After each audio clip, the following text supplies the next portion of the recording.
এখন তো যেন থেকে থেকে বৃষ্টি আবার রোদ্দুর। দেখো কাজ করতে আজকে বেরিয়েছি আর চলে এসেছে কি জোরে বৃষ্টি। তারপরে আমরা দাঁড়িয়ে পড়েছি একটা বাড়িতে, দাঁড়িয়ে আছি 10-15 মিনিট, তারপর বৃষ্টি কমলে আর কি বেরোবো।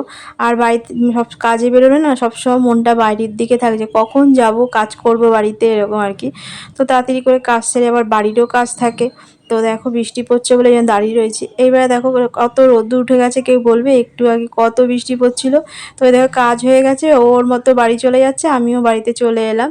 তো এসেই তো প্রথমে রান্নাটা বসিয়ে দিলাম।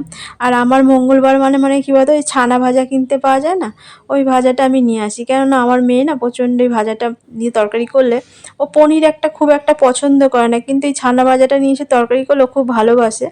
আর আমি না কি বলতো, সবসময় তো ইচ্ছে মানে বেশি বড় করে তরকারি করার চেষ্টা করি। আমি কেন, আমার মনে হয় সব বউরাই, বাড়ির বউরা চিন্তা করে যে দুপুরবেলা একটু বড় করে তরকারি করলে যাতে রুটির তরকারিটাও যদি থেকে যায় তো এটাই সুবিধা হয়।